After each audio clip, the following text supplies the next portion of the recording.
The buzz from 2015 remains in Ann Arbor. It centers around the resurgence of the Michigan football team. The expectations have always been high, but the direction wandered until last year. The excitement bubbles over on this first day of April.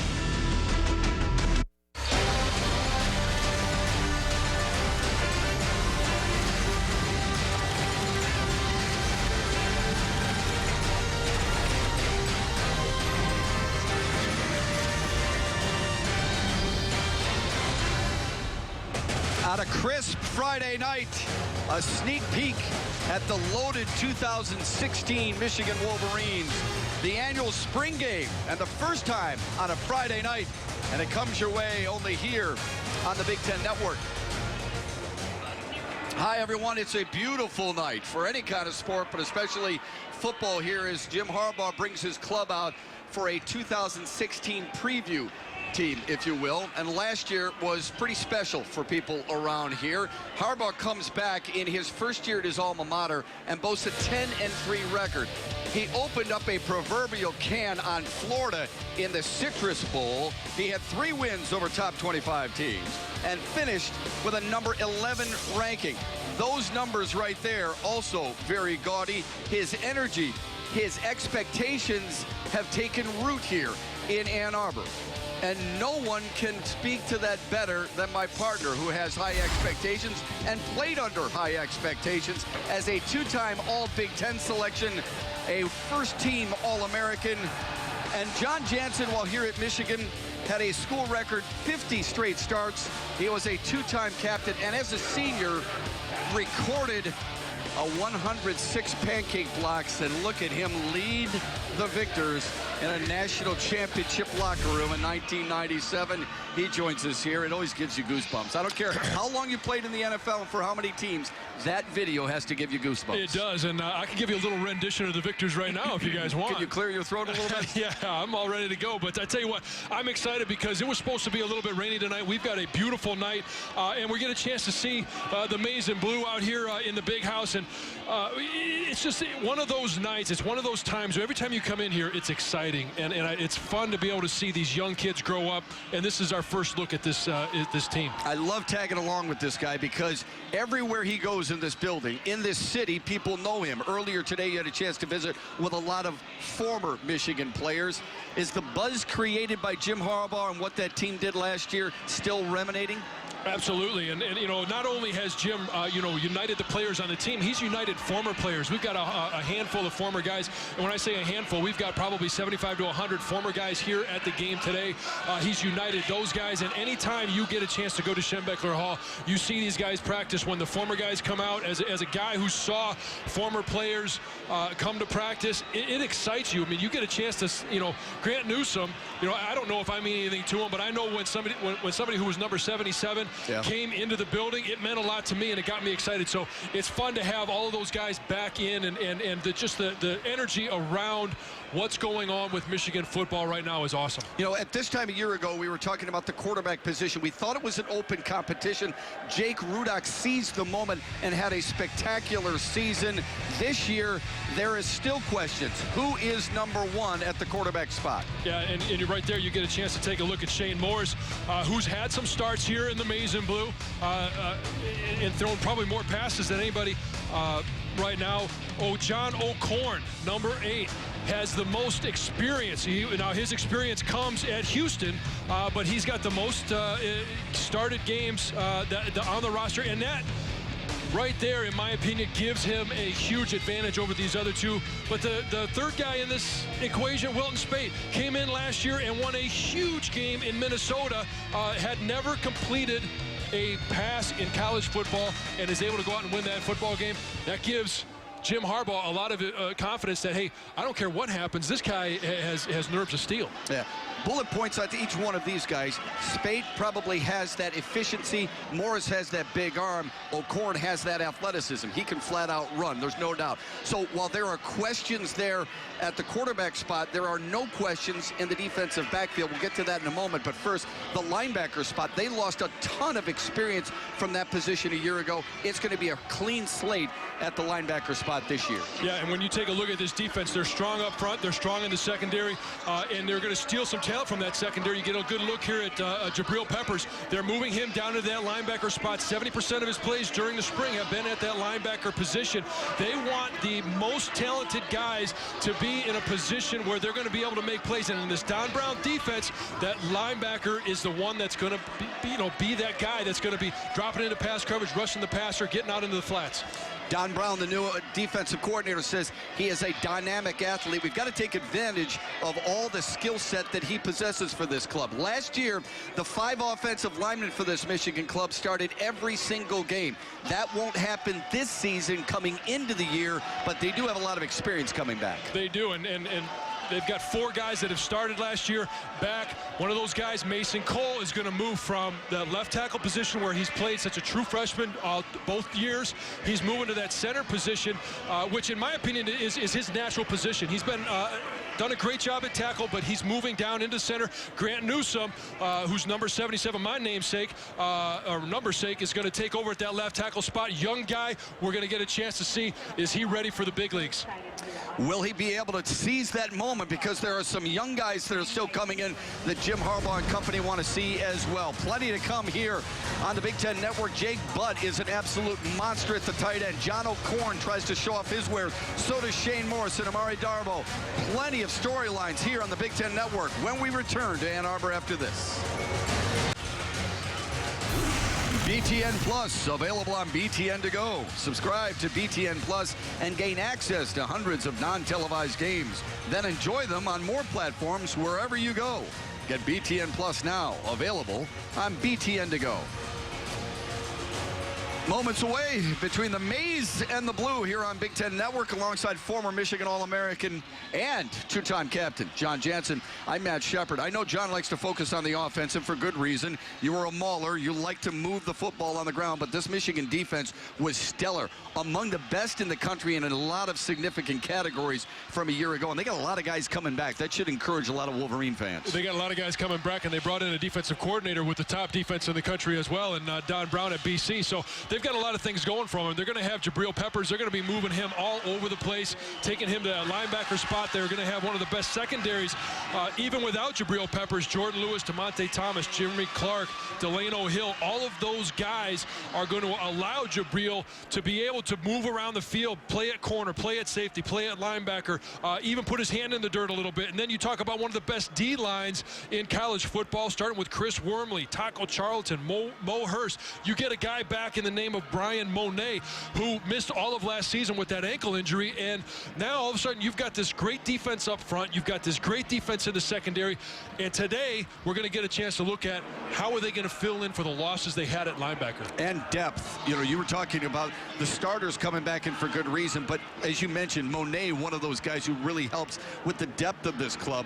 Jabril Peppers was a second-team All-American a year ago. He was first-team All-Big Ten, freshman of the year in this conference. He does so many different things well. You want him on the field as much as you possibly can, don't you? And I think you're going to see him on the field more than you don't, because he's going to be on the field on offense. He's going to be on the field on defense, special teams. He's going to have the opportunity to make plays. Now he has to go out and do it. Don Brown gets the opportunity to coach him and put him in a lot of different schemes. He's downstairs on the field with our Sue-Ann Roebuck. All right, thanks a lot. Coach, the guys were just talking about Jabril Peppers and the move that you made to move him to linebacker. What was your biggest motivating factor to do that? Well, you know, we play our Sam position's probably more of a hybrid than it is a true linebacker. So it's a guy with multiple talents. He certainly fit the bill. And besides that LB position, we've given him a number of jobs as well. But if I tell you about those jobs, then I got to kill you. So we're not going to do that. What have you been trying to implement here in your short time that you've been here already? Just, you know, playing solid, you know, run stuff in defense. We're basing out of a 4-3. But also getting the guys to understand our concepts on the back edge and how it ties into the front. And they've really embraced it. They've done a great job with it. And you know, looking forward to moving forward as we finish spring. For all those Wolverine fans out there tonight who are watching this, who else should they keep an eye on who has impressed you so far this spring? Well, you know, there's a number of guys. Mike McCray has certainly stepped up, and we really needed him to do that. Mike Roboleski as a backup Mike, young Devin Bush. Those would probably be the young the linebackers to kind of focus on. All the household names, J. Lou, Delano Hill, DeMonte Thomas, Stribner, all those guys have really done a nice job. And up front, if I singled one of them out, I'd feel like, you know, I'm making a mistake because I think a lot of those guys are pretty good up front. Is there any certain area that you're going to keep an eye on tonight that you're concentrating on that you want to see?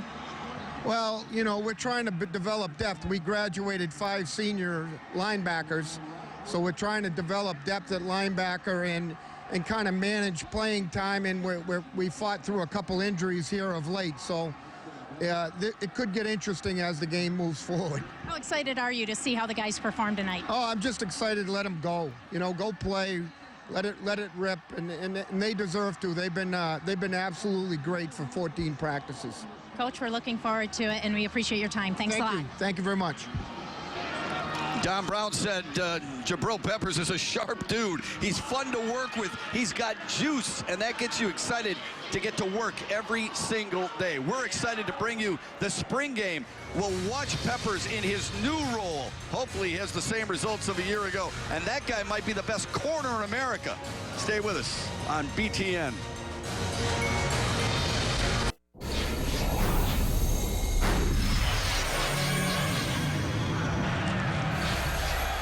Throws deep. That ball is caught. What a catch by Darboh. J.U. Chesson, the opening kickoff, all the way home in the big house. Sudfeld will throw it. End zone. Batted around. It falls incomplete. Michigan survives. Pass is incomplete.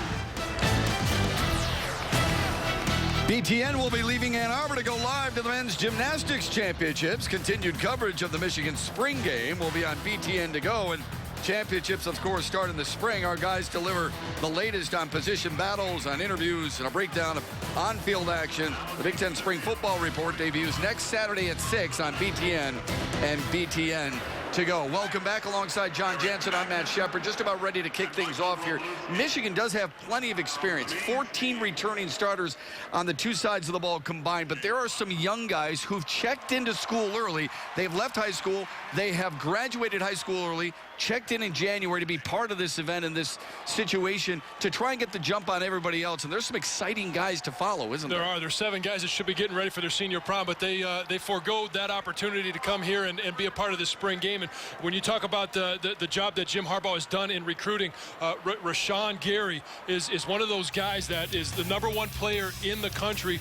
And I remember, I wasn't the #1 player in the country, but this is me as a freshman coming in next to a good friend of mine, Tom Wozniak. You were small. I was small. I'm actually the same weight now as I was then. Really? I swear to you.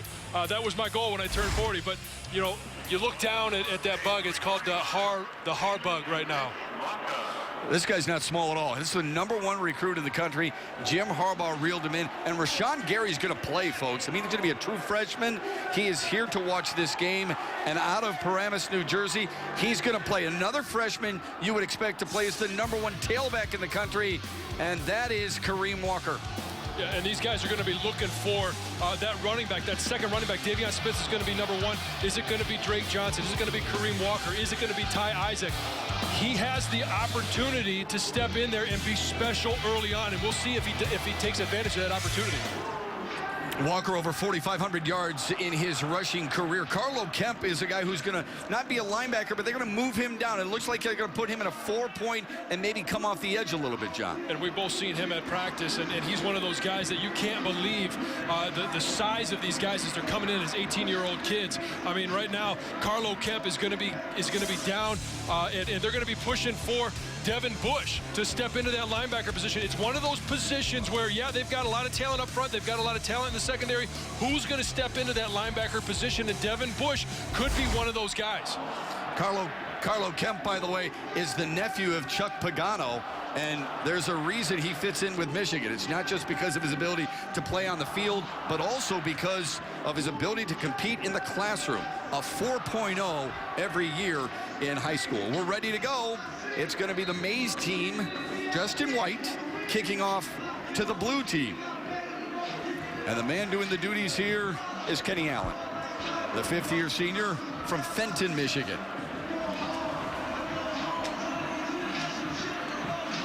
Another area that Michigan will have to shore up a little bit. Drake Johnson is back deep for the blue team.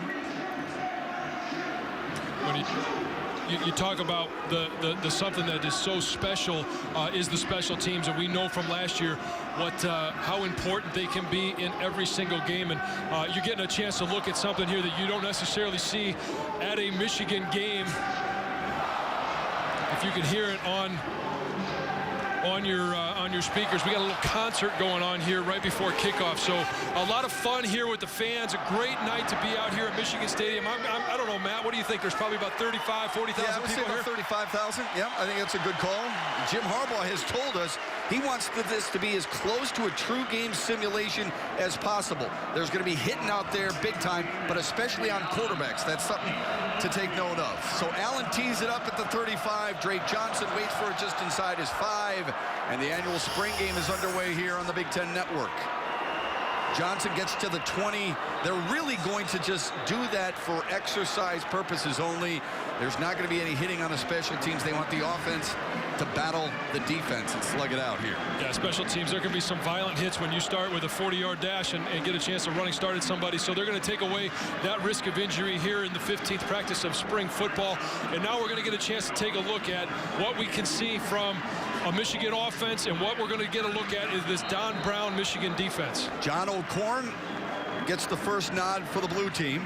Threw for over 3,100 yards a couple of years ago as a true freshman at Houston.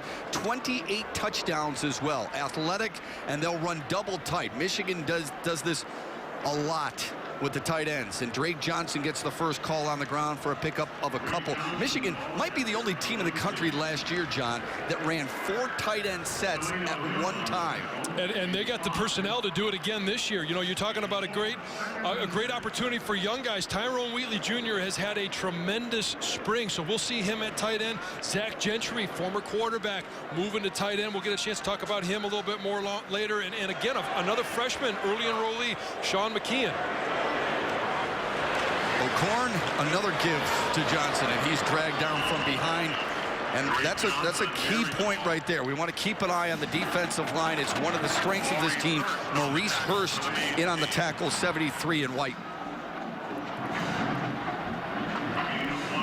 What I'm going to be looking for out of both offenses today, you know, you get in a situation like that, and there's a handoff in the backfield. What type of movement are we getting up front? Are they creating running lanes for the back? When is the back making his cut? Is he able to make it in the line of scrimmage? And right there, not exactly how I'd want to start off the spring game, but we'll see if they can improve throughout the day. O'Korn on a third down situation. Last year, Michigan 17th in the country. Here's the run we were talking about, his ability to run the football, slide, and get the first down to the 42-yard line. And I like his awareness. He knew exactly what yardage he had to get to before he would slide and get that first down. You don't want to slide a yard short and end up with a 4th and 1. So he does a good job of getting in there, sitting back, understanding what the play is called, and knowing exactly how far he has to get that first down. He picks it up.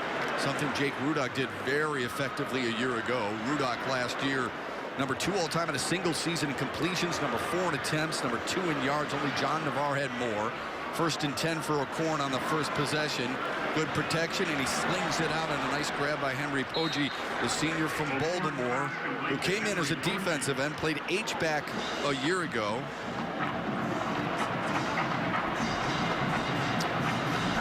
And what I want to see from O'Korn right now, and I think what Jim Harbaugh is looking for is, I want to see the quarterback that can be the most patient. Not, yeah, we want to take our shots downfield, but I want to see, can he spread the ball around? Can he spread the defense out and not make mistakes? We're going to be a team that's going to be in good positions because we have a great defense. So let's go out there and not create problems for ourselves by making mistakes at the quarterback position. Johnson tries the left side. Got a nice kick-out block by Kyle Kalis and close to the 50-yard line. What's interesting about the quarterback spots, Jim Harbaugh says they're all in the mode of making a big mistake a day, but strides are being made.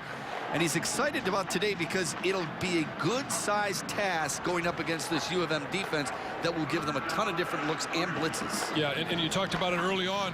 This is all live, so the quarterback is live. He can be hit. He will be hit if need be. So a great job on that last play there. Drake Johnson stretching the edge. It's something that he has done so well throughout his career here at Michigan. Drake Harris is split wide to the right. Watch for him. Another scramble by O'Korn. Wiggles his way for a first down to the 45-yard line. Tackle made by Ben Gideon from behind, the senior from Hudson, Ohio. John O'Korn doing a good job understanding his reads, knowing that it's not there, and then finding, instead of that passing lane, it becomes a running lane for him. And he picks up the first down again. Is he giving it enough time? Is he giving an offensive lineman enough time to create the pocket they desire? He is, because what he did there is that's supposed to be a three-step quick drop, get the ball out of your hands. It's not there. Go ahead and tuck it and run it. And he did a good job of making that decision quickly. Stacked formation to his left. He looks that way. Slings it out, and it's incomplete. Actually intended there for Shane Morris. Intended for Shane Morris. Got to get these quarterbacks. You got them all on the field at one time. Let's see if we can throw them out there. But covered well by DeMonte Thomas, and a good choice by John O'Korn of throwing that ball somewhere where only your other quarterback friend, Shane Morris, could catch it. And Morris will stay in there at the quarterback spot. You mentioned his experience. A couple of games started for Michigan. He's played in 10 games. His first career start was at the Buffalo Wild Wings Bowl back in 2013. He'll throw it on the run and incomplete. It's a little high for Ian Bunting. We talk about the tight ends. Big time depth at that position. Bunting, one of those guys who should be a factor this year. Yeah, and they're all vying for who's going to be that number 2 tight end behind Jake Buck. Ian Bunting doing a good job of getting into the flat and then following your quarterback. And the only thing I would have liked to have seen him there is, yeah, that's where the route goes, but at some point you have to put your foot in the ground and either come back to your quarterback, make it an easier throw for him. That's a very tough throw to make over the top of a defender to a tight end running away from you. So Morris sits down. And O'Korn back in. On a quick curl route, caught at the 40-yard line. Good coverage there, though, by Jeremy Clark. He's the fifth-year senior out of Madisonville, Kentucky, and Don Brown singled him out earlier this year, said Clark has been solid, and on sheer improvement, he's probably one of those guys among the most improved. Yeah, and that's exciting because he had a pretty good year last year, and Jeremy Clark, and that's part of the reason why this defensive secondary is so deep and why they can move Jabril Peppers around and play him at a linebacker position, because they're covered in the secondary. There's a fourth down situation and somebody jumped. Which side will get the flag thrown, though? Good use of cadence by John O'Korn there, knowing he needs 5 yards for that first if this is on the defense.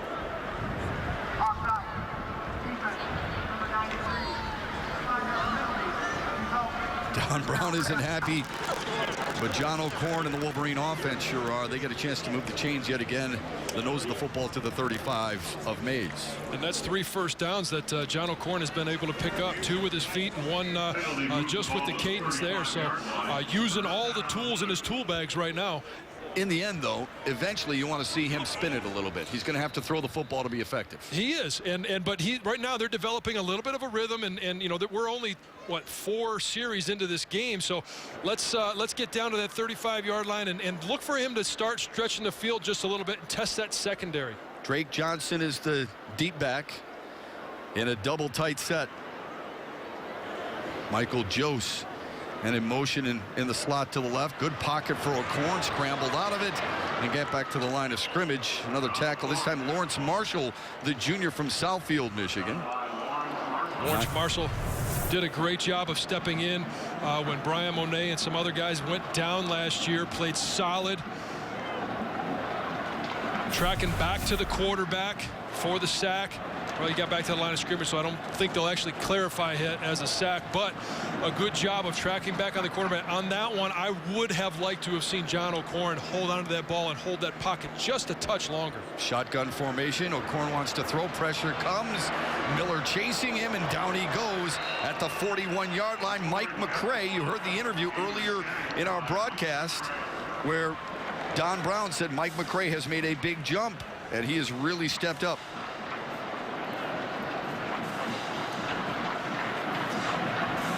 Well, the disappointing part there is just the fact that the pressure was applied so quickly. You know, there's a missed assignment up front.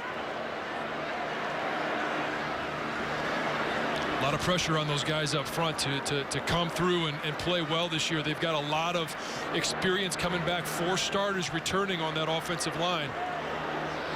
3rd and 16 for O'Korn. He's going to go deep. He wants Drake Harris. He's got a step and a nice grab at about the 11-yard line or so. Boy, he adjusted nicely to the football against Kenny Sloss.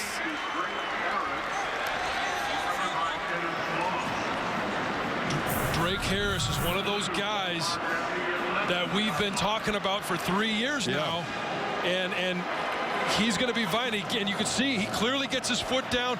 A good job of both quarterback in terms of the position of that ball, hitting the sideline, and Drake Harris bringing that ball in, getting his feet down, making a completion. All-stater in basketball and football at Grand Rapids Christian. A lot of buildup with him coming into Michigan. Pickup of 30 on the play. Now on the ground here, Drake Johnson tried to bounce it out, then forced to cut it back inside, but creeps inside the 10.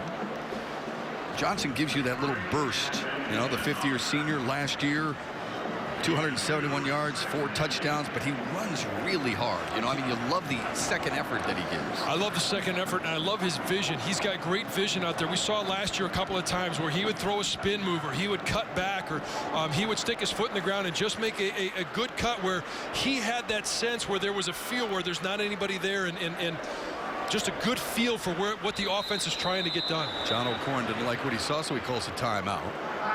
He had Shane Morris back in at wide receiver. It'll be interesting to see how much they try to go to Drake Harris, who wears 14 in blue. At 6'4", a $181 with his athleticism, his speed. He ran a 4.440 coming here to Michigan. You would think they would try to take advantage of him as much as possible. Another guy who threw some passes and had good speed coming here to Michigan, Devin Gardner, the former quarterback, who's with Suann Roback down on the sideline. Suann?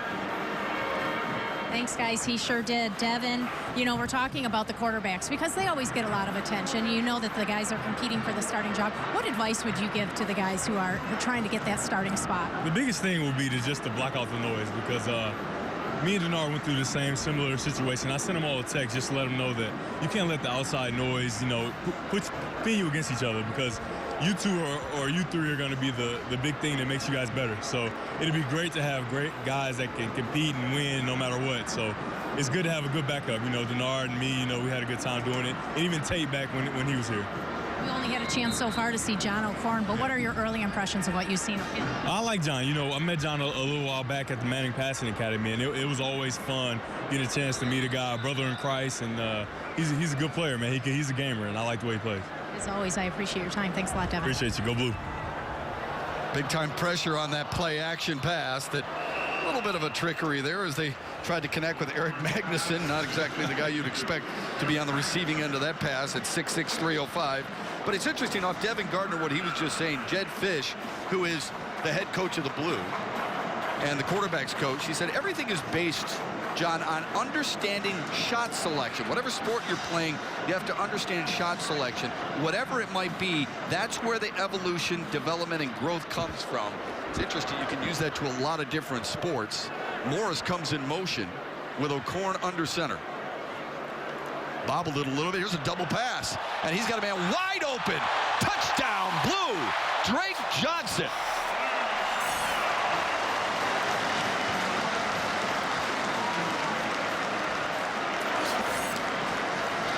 executed. You had to know with Shane Morris in there for a few reps at wide receiver that they were setting him up for something, and they got a little bit sleepy.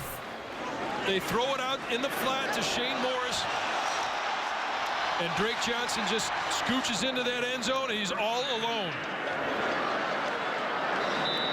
Sometimes the hardest pass to make is when you see a guy completely wide open, nobody around him, and you just kind of loft it out there, but he did a good job of putting it on him there. And sometimes that's the hardest pass to catch, isn't it, John? There's no question. Drake Johnson there should have called for a fair catch. It's a nice throw from Shane Morris, and the Blue takes the early lead. Championships start in the spring. Our guys deliver the latest in position battles, in interviews, and a breakdown of the on-field action. The Big Ten Spring Football Report debuts next Saturday at 6 Eastern on BTN and BTN to go. Can't get enough football, can we? No way.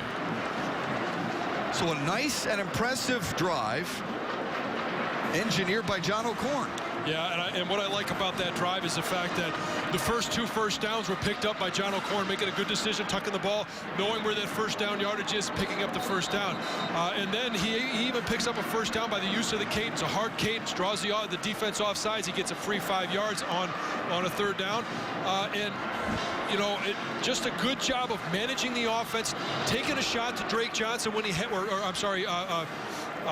Drake Harris. Drake Harris, yeah. when needed, picked up a big play, and then all of a sudden gets him in the end zone. Well, the key was converting on those third downs, as you mentioned. They went 4 for 5 on third downs, and then, of course, on fourth down, they got the drawn offsides. But you go 4 for 5 on third downs, keeping the drive alive, just doing what you can so you can gain some type of rhythm. And that's what John O'Korn and the Wolverine Blue offense were able to do. We mentioned last year, Michigan so effective on third downs at 46%, 17th best in the country.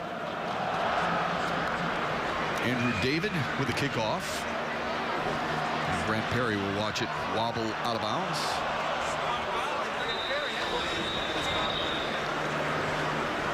That's not what you want to see in a spring game.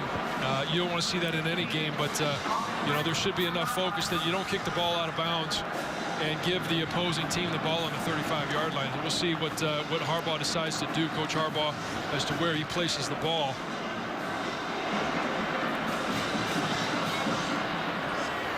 And I think he is. I think he's going to force him back.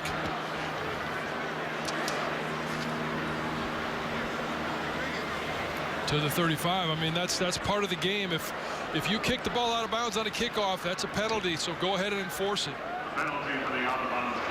Jim Harbaugh said this: I think we're a better team than we were at this time a year ago. We're a better athletic team, really good awareness. You would expect that in year 2. They understand things, coaches and terminology, a little bit more effectively. No question. The quarterbacks should be much more comfortable, receivers with the routes, and we'll get a chance to take a look at Wilton Speight here at quarterback. They start on the ground with Ty Isaac, the senior from Charlotte, Illinois, and he's dropped for a loss. I thought Speight, you and I were practice the other day, Speight looked really good. I thought number 3 in white is a guy who has changed his throwing motion from the time he first got here. He brings some efficiency, but he's got a pretty good size arm too. He does, and I like him. I like the way he's comfortable in the pocket. And when it comes down to it, just like all the other quarterbacks, it comes down to decision making. See what he does here with pressure on him, going deep down the sideline. Grant Perry is there, out of bounds. Hung up in the air a little bit more than I'm sure Speight would have liked, and pretty darn good coverage by Keith Washington downfield as well. Those are some of the plays that will separate guys. I think Wilton Speight would probably like to have that one back. He had to step up in the pocket just a touch, which made him a little bit late, and he pushed that ball a little bit. And even if that ball had been caught, it still would have been out of bounds. Mays with 4 seconds remaining in this first quarter on a third down and long for Wilton Speight, the junior from Richmond, Virginia. Played 7 games a year ago. And will throw on the run as they move the pocket for him. Slings it out. Nice grab. He got all the way to the sticks, and Perry hauled it in to move the chains. That's a good piece of receiving right there to make sure you go past the sticks and then come back for the curl route. And Michigan gets a first down for the Maize Cleat, but they're down a touchdown. A little trickery from the Blue. as O'Korn finds Shane Morris, who eventually finds Drake Johnson. It's 7-0 Blue here on Big Ten Network.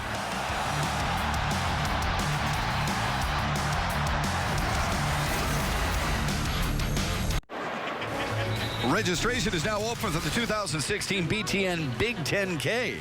Represent your Big Ten school on August 6th in Chicago. The 10K and 5K races include a post-race tailgate with mascots, cheerleaders, food, and more. Register today at www.btnbig10k.com. John O'Korn piloted Michigan's blue team on its first possession to a touchdown. And that's where we stand right now, although he didn't throw the touchdown pass. No, he just orchestrated Backup Shane the drive. Morris did, but Morris did it as a wide receiver. So Jedd Fisch dipping into the bag of tricks, and now Wilton Speight and the Mays offense trying to move the football on a 2nd down and 7 with an offset eye behind him. That's Perry in motion. And they're going to flip it to him. And a block on the edge. Close to a 1st down. Not a bad block by the freshman, Amir Mitchell. John talked of the freshman earlier, and Mitchell is one of those big frame wide receivers at 6'3", 205. Folks, you're going to like this kid. He can get it done. A 4-star prospect out of Egg Harbor City, New Jersey. I'm enjoying the fact that we're starting to see some of those wide receivers step up and play well. We saw Drake Harris make a big play, Amir Mitchell, Grant Perry, who we saw a little bit last year. There's an open battle for that number 3 wide receiver spot.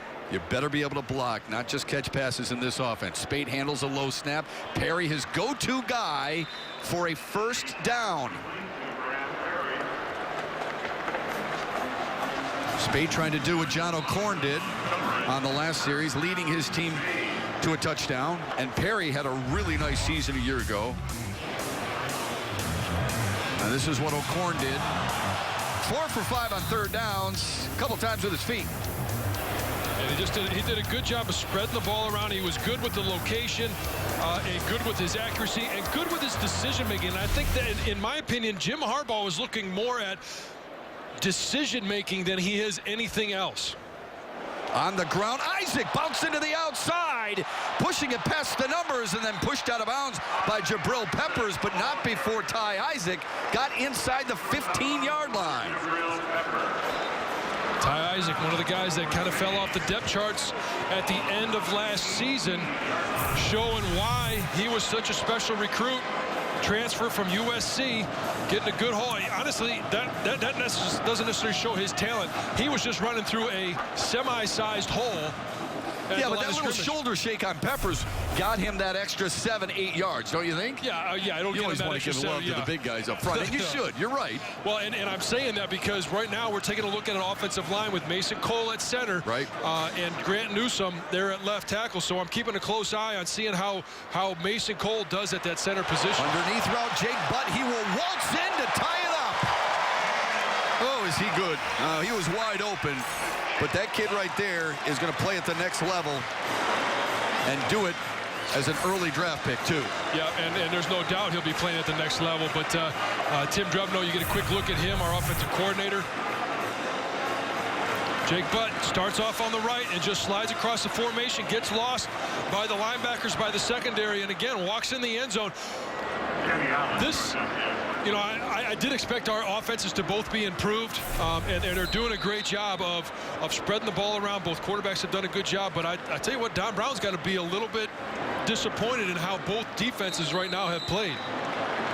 Well, you cannot be disappointed in Jake Butt, though. I mean, this is a guy, and Jim Harbaugh mentioned this. He said bold actions have come from a guy like Jake Butt. I mean, he's a guy who's really seemed to step forward and take control of this team. Look at what he did a year ago. The 51 catches, by the way, second most by a Michigan tight end in single season history. Only Benny Joppru had more. The 654 yards, third most by a Michigan tight end in a single season. Only Devin Funchess, playing for Carolina now, and the great Jim Mandich had more.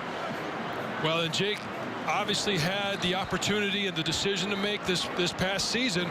Do I go to the NFL and forego my senior year or come back? I'm glad he decided to come back. He was going to be a good draft pick, but there is no chance. It's not like the NFL where you can come out of retirement, and most guys don't have that opportunity. You can't come back. Once you declare, you can't come back. So he sat down and thought about it for a little bit and said, you know what, I want my senior year at Michigan. I want another year under Coach Harbaugh. If I can do that, maybe I can move up in the draft even more. Well, the tight ends in this offense are so important for Jim Harbaugh. And they combined for 72 catches, 926 yards and 3 touchdowns. I mean, that is more than just a weapon, John Jensen. I mean, those guys are deep, big-time threats. And nobody is better than Jake Butt. A Mackey semifinals, the Big Ten tight end of the year, an All-American. Well, tight ends will make your quarterback that much better, to have the confidence that you can dump it down to a guy like Jake Butt. Drake Johnson has to hustle up, grab it just shy of the 10. BTN will be leaving Ann Arbor to go live to the men's gymnastics championships. Continued coverage of our Michigan spring game will be on BTN to go, but we invite you to watch the men's gymnastics championship. Should be exciting as always. We will rerun this Michigan spring game in its entirety at 9:30 Eastern later on today. They'll mark the ball at the 30-yard line. At the 30-yard line, the blue team will take over. And if you want to keep watching us live, you can catch us at 7 o'clock on BTN to go. Shane Morris trots out to lead the offense. The senior from Hazel Park, went to De La Salle High School.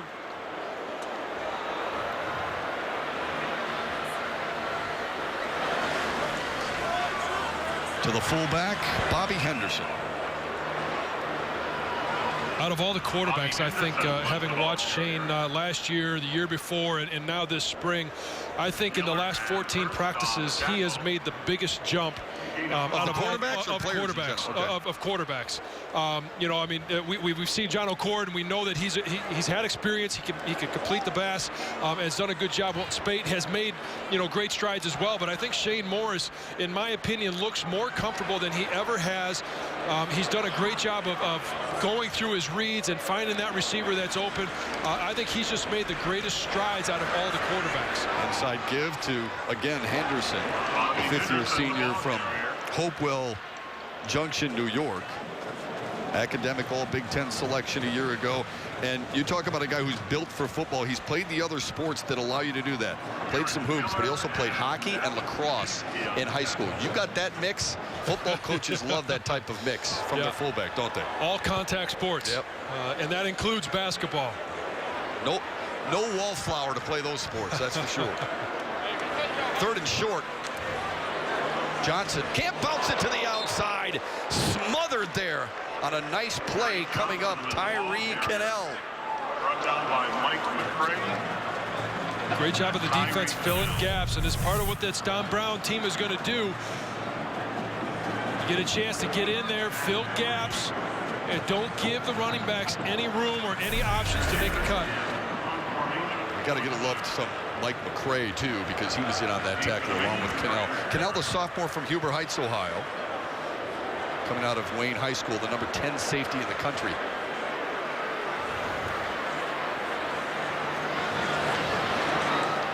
Perry drifting to his right, lets it bounce inside the 30 and out of bounds. So we're tied at 7 with the Blue and the Maize. And Grant Perry, who had such a good year a year ago, might be catching passes from that man, Brandon Peters. True freshman from Avon, Indiana. Before we get to his first series, here's Sue-Ann Roback. Sue-Ann? Hey, thanks a lot, guys. Here with a couple of the former players from the 2000 team that won the Orange Bowl. Aaron Shea, David Terrell. So glad you guys could come over here. How excited are you to be back at Michigan and be here for the spring game? So excited. Like my wife, we were talking about going to spring break, and I said, you know what, most people go south for spring break. The Shays, we go north. So it's great to see DT and that the whole team, and especially Coach Carr. Well, the guys were talking up there, John Jansen, mentioning it since Coach Harbaugh has come here. It seems like a lot of the former players are uniting, and we're seeing more of them. You were saying it's different. David, what were you saying about how it is since Coach Harbaugh has been back? He just he changing everything so well back to the way I think it used to be. He just, you know, I guess he came in and reassessed everything. Now, look, went from Adidas to Jordans, went from this to that. had a guy like Lil Wayne up here, you know, got all us back here, you know, went back, got Coach Carr back involved in everything that's going on around here. He just found a way to reconnect with everyone that had, from old to new, something to do with the university, and I think it's awesome. Absolutely. You know what? You said it great right there. You know what? Just bringing back, you know, that winning tradition and just everyone that confidence back in the Michigan program. The swagger is back. The swagger is back. You know what I'm saying? Like, seriously, it's back. It's People back. in Ohio, I live in Ohio, and people in Ohio are taking notice what Coach Harbaugh is doing, and I'm just so happy. It just shows the love that Coach Harbaugh has to leave the NFL and to come back and to come back to Michigan. Guys, I appreciate your time. It was great talking with you. Thank you. Go Blue. Go Blue. Couple of pros right there. O'Shea played for the Cleveland Browns. David Tyrell for the Chicago Bears. Aaron Shea is one of my favorite human beings. Why is that? He just, honestly, I don't think Aaron's ever seen a bad day. I mean, had ups and downs when he was here at Michigan, but I just loved the game of football, loved the University of Michigan, and it was a tremendous, tremendous teammate. Peters showing off that big arm down the left sideline, and we got pass interference. It's going to go against Brandon Watson, the junior from Wilmington, Delaware. Well, Watson's got to understand at some point you can't shield the offensive player. You got to look back for that football. Brandon Peters, I think he would like to have that throw back. Yeah, threw off his back foot a little bit. But look, this is the future of this club.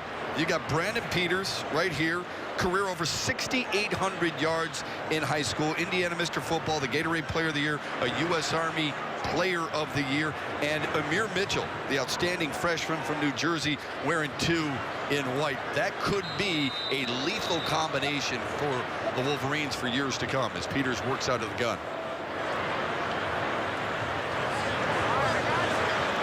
Looking that way again, and incomplete. Well, they just got to get their timing worked out, and that's just one of those things. Young players, young quarterback, young receiver, you know, they've only had 14 practices together, and you know, coming from 2 different programs, new offenses. So we're going to get a chance to see them grow throughout throughout summer and fall camp, and we'll see what they do next year. But Brandon Peters, in my opinion, has the longest road to hoe, because there are so many things in this Jim Harbaugh offense that he has to pick up, so many nuances that it's tough for a young player.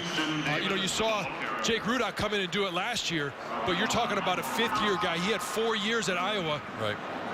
And it's just, it's tough for a young 18-year-old kid learning football, learning defenses, learning all those things to develop that as you know, at this level. Especially when you're used to being a starter and excelling at a high level. Last year, this kid threw for 3,100 yards and 37 touchdowns. He is used to being under center, being in that huddle, taking command of it. Now you come here, and the expectations are greater, but so is the competition. Yeah, and the pressure. The pressure's a lot greater here. I mean, this is the biggest, you know, crowd that he's ever played in front of, and this is just a spring game. Stadium's only half full, but, you know, today, and that's one of the things about a spring game that you get a chance to see, especially with your young players. You get a chance to get down to that depth chart, because you take 100 guys, you split them into 2 groups, and now all of a sudden you're thin at every position, so guys are going to get a lot of reps. You're going to see a lot of Peters. You're going to see a lot of the receivers. You're going to see a lot of Walker out there. So we'll get a chance to see how those guys handle being in the big house, because it's different than it is over at Schembechler Hall. Peters on a 3rd down and long. Stands tall across the middle, and it's caught. Oh, and then dropped. Tyrone Wheatley Jr. had it for a moment, but couldn't hold on to it. There's another big target, 6'6", 280, the sophomore from Buffalo, New York. You should have seen it, folks. I don't know if you had a chance to. If you saw that catch at Ford Field last weekend, it was a spectacular one-handed grab. And this is one of those things when you talk about a young quarterback and a young receiver. Tyrone Wheatley Jr. is just going to have to learn which shoulder he needs to turn over, and when he does, and don't give your quarterback any false signals, Brandon Peters has to understand which shoulder that ball is supposed to be thrown at. He has the arm, he has the accuracy, but it has to be on a certain shoulder. It can't be behind him, and that ball was just a little bit behind him. That could be what you were referring to earlier about the familiarity with one another. Drake Harris, a fair catch at the 11-yard line.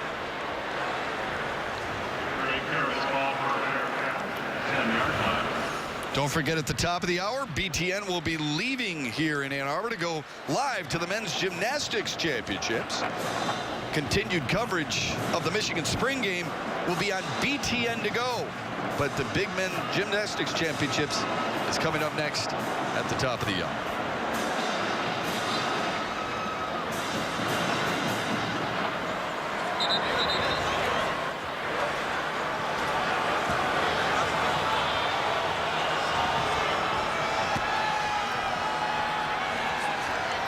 Shane Morris with a second straight series as the signal caller for the blue team.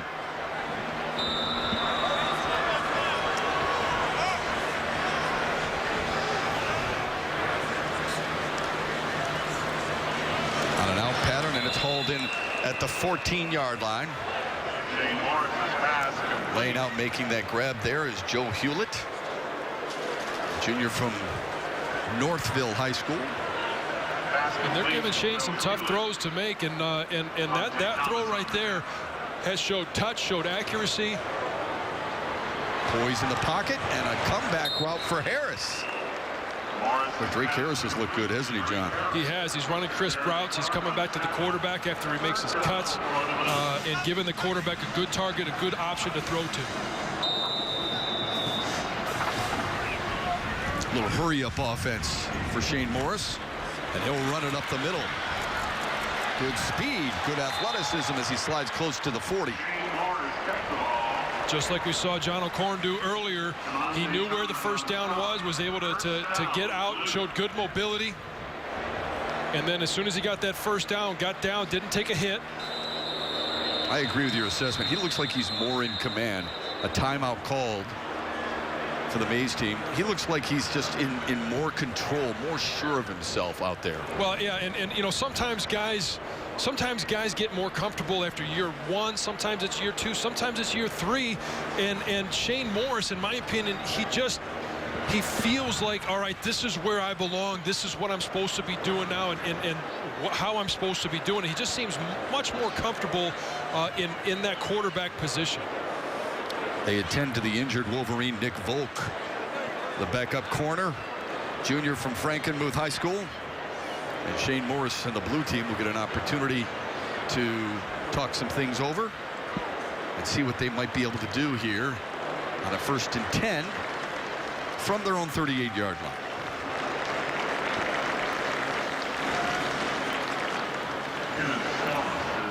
Well, this is one of those. It's actually Kenny Sloss, sorry. And this is one of those situations that you can go over them as much as you want in practice, but now you've got 56 seconds left in the second quarter. You're going to go into halftime here. You're tied 7-7. Now you're putting your quarterback, your offensive line, into a situation where you've got you've got one timeout left. You've got to be able to move the ball down the field in a 2-minute situation. 57 seconds remain. And due to previous commitments, BTN will be leaving Ann Arbor to go live to the Men's Gymnastics Championships.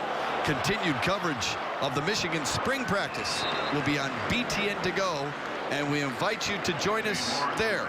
Enjoy, for those of you leaving us, to the Men's Gymnastics Championships.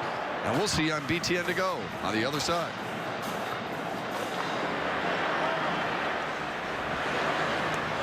Morris to throw across the middle and incomplete, intended for Ian Bunting. Morris' pass incomplete, intended for Ian Bunting. There is a penalty flag. Brings up a 3rd down and 1.5 or so.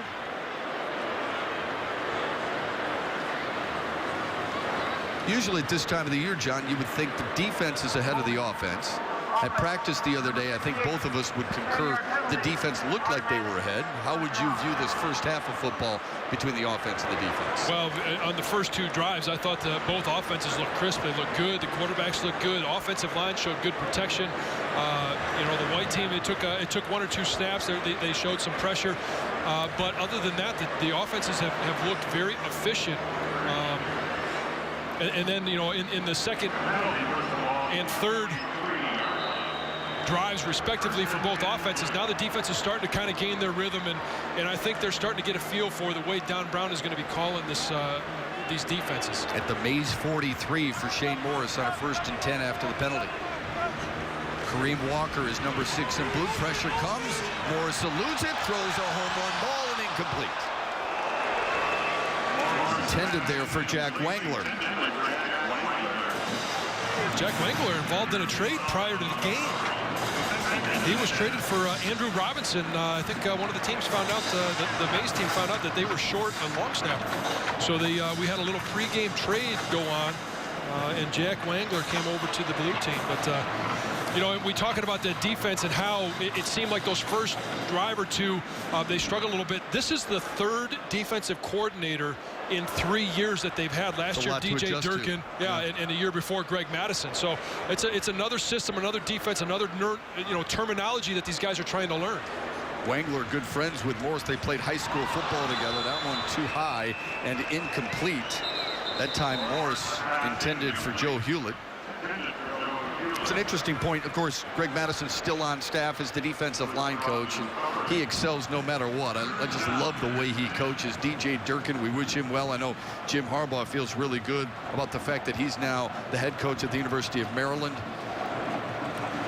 And did a wonderful job with the defense a year ago. Don Brown will do a wonderful. You know this guy can coach, all right, folks? Not just a football coach. He was the head baseball coach at Yale. He was the interim coach there. And they won. They won big. And last year at BC, they were the tops in 8 different categories in the country in defense. Good coverage downfield by Jeremy Clark.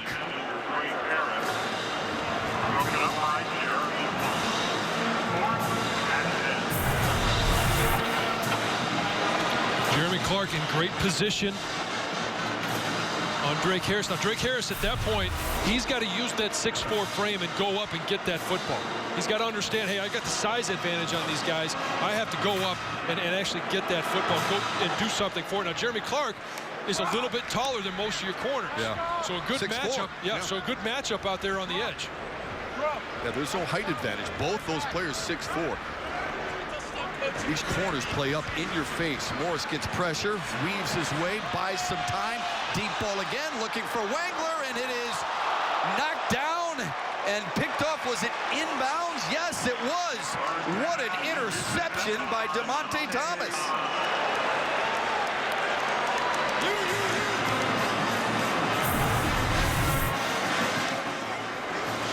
Plenty of protection.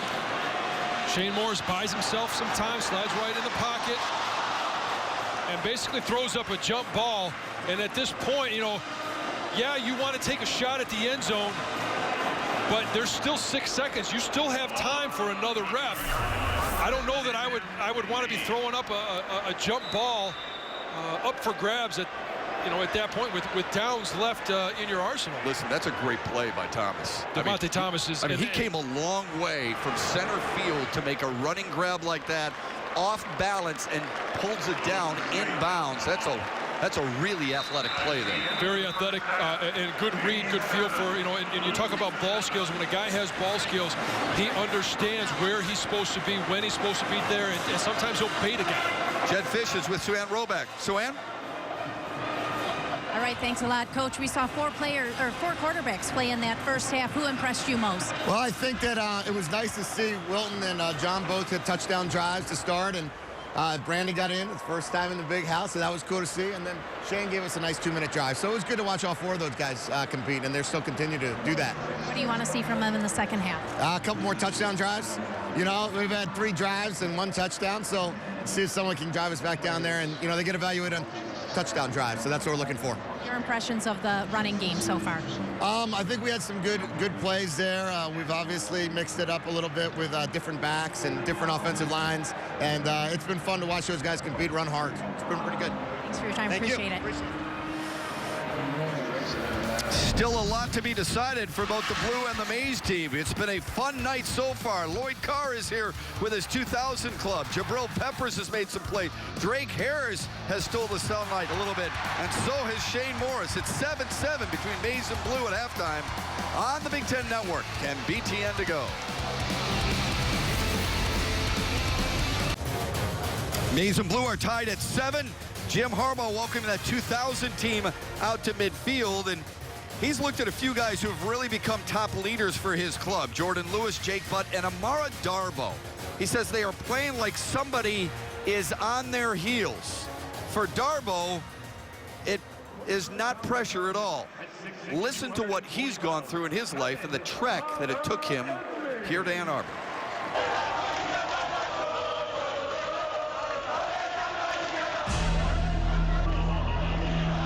Sierra Leone, Africa, a country painstakingly piecing itself back together in the wake of a gruesome civil war. A war that claimed over 50,000 lives and displaced more than 2 million people.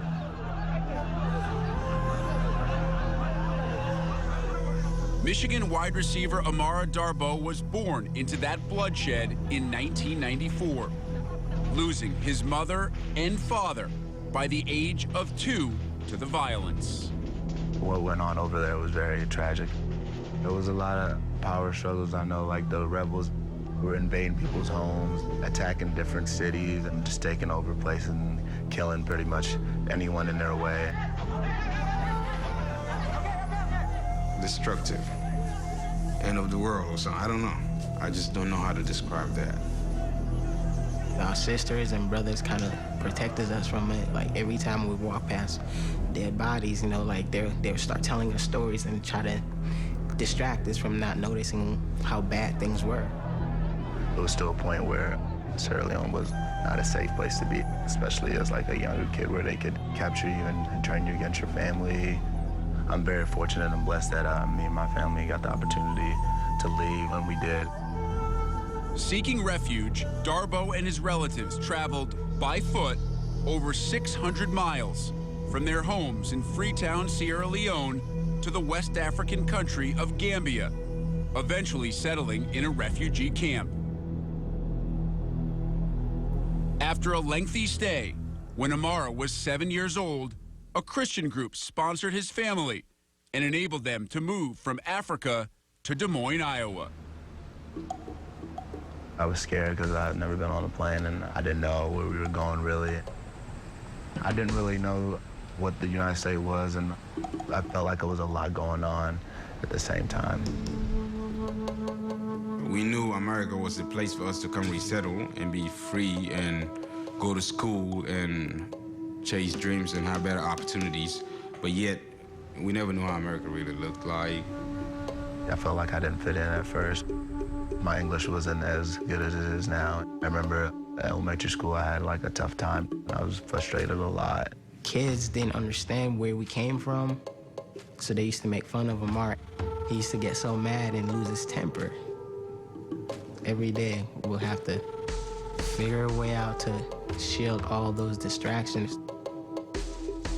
Darboh shielded himself on the athletic fields, where at age 8, his ability earned him a scholarship to the Iowa Beaverdale Little League and an introduction to Max Schaefer. I met Amara playing Little League baseball at Beaverdale Little League, and he was on my team. He wasn't very good. I think that was my first or second year playing. He helped me a lot. He was really good, and then I would ask him questions because I'm one of those guys. I'm real competitive. Max and Amara, there was some bond there that they just became close friends. And next thing you know, Amara was over more and more and more, so he became more of a fixture around the house. As Amara and Max's friendship grew, the Schaefers were approached by Darboh's older sister Lavetta about legally adopting Amara. I understood that my brother found a family that can give him the life and the opportunity that he needs, and I was happy. My wife at the time and we had wanted to have more children, but we were unable to. As soon as he came into our mix, he was such a pleasant kid. Max and he being the same age, being on the same teams all the time, it just felt natural. It felt like he was always supposed to be with us. I was pumped, obviously. I could actually go out and be like, hey, he's actually my brother. I'm very thankful for them. They didn't have to do what they did. I wouldn't be where I am at today without them. The Schaefer family became one of Darboh's biggest supporters at Dowling Catholic High School, where, as a freshman, Amara took up a sport he had never seriously played. He was so raw. In Sierra Leone, football isn't on their radar.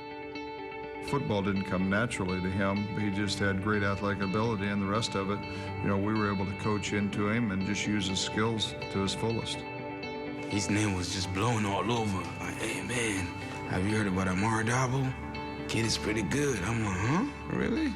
Started getting offers, and then started seeing that I had the ability to play at the next level. Scholarship offers began to arrive from college football's blue bloods. Amara selected Michigan. First down and 10. Rudon throws a quick slant. It's complete to Darboh inside the 10 down to the 9-yard line. That's good for 11 and a first down, Michigan. I would never have thought in a million years I would be in Ann Arbor, Michigan to watch Amara play football. I get way too pumped up. I want to throw the ball to him every time. What a catch by Darboh! He wants people to see his talents. He wants people to see what he could bring to the game. Instead of saying, oh, there's Amara, he's that boy with that sad story. He wants people to say, this is Amara, one of the best college football players. Good game, man. Thanks, appreciate it. How are you doing? Good, you all right? Yeah. Bad things happen to everyone. Everyone goes through tough times, so I try to think about the positives. I never would imagine that I would be here at Michigan or imagine the people that have entered my life. Amara Darboh no longer has to imagine peace or safety. Instead, he now dreams of touchdowns and victories, not only as a Wolverine, but also as an American. As on September 24th, 2015, Amara became a U.S. citizen. Here is a refugee from Sierra Leone. Now is an American doing what not a lot of people can do. And the war, you could literally see people leaving their babies behind. He feels blessed for his life because he could have been one of those babies, one of those kids being left behind. Well, that was beautifully done. Amara Darboh last year, an honorable mention, all Big Ten selection. He with J.U. Chesson among the best wide receiver combos in all of college football. We're back with more after this. Men's lacrosse action is on BTN tomorrow with Michigan battling Maryland in a Big Ten showdown. Coverage starts at 1 o'clock Eastern tomorrow on BTN and BTN to go. John Paul and the Michigan lacrosse team hoping to get a much-needed victory there against the 6th-ranked team in the country. Welcome back to the Big House. Welcome back to the annual spring game on a Friday night. What are your thoughts on the Friday night aspect? Last year was on a Saturday afternoon. Jim Harbaugh's done a lot of different things, unique things in his one-year tenure so far. Changing the date, changing the night of the spring game should probably be the least surprising of what he's done. But I like the atmosphere here, and we're about to turn the lights on and play under the Friday night lights. So it's a fun atmosphere for these kids to be in. You talked about some of the freshmen and trying to get used to the crowd. Brandon Peters specifically, now getting used to the lights as well. Peters, one of the quarterbacks who's played in this game. What's your assessment at that position that seems to be the most wide open we've seen in a long time here? Yeah, and so far I like the way these guys are playing. John O'Korn came out and did very well, moved the ball down the field. He hits Drake Harris on the sideline for a big gainer, was very accurate, made good decisions. I thought Shane Morris did a good job of being in the right place at the right time and getting his number called and delivering the ball to Drake Johnson there in the end zone. And we talked about how hard it is to hit a wide open receiver and to catch that ball. So I thought, for the most part, they made very good decisions. They were very accurate and were able to move down and get first downs. And hopefully in the second half we'll see some bigger chunks. And it's always a good idea if you're a quarterback in this Michigan offense to take a look at the tight end spot. Will Speight connecting there with Jake Button. Here's how they've done so far. Shane Morris has thrown the most passes, John O'Korn for the most yards, but it's Morris and Speight each with a touchdown. And what an interception to end the half against Morris as he went deep for it all. Yeah, and it was unfortunate that he threw that ball up just as a jump ball, but hey, those things happen. He's trying to make something happen, and he'll learn from that. And fortunately, this game right now, well, it means something in terms of positions and where you fall on the depth chart. It doesn't mean anything for our record next year. The quarterbacks and everybody playing here on this Friday night are trying to impress that man, their head coach, their boss, Jim Harbaugh. More to come when we return after this. Stay with us.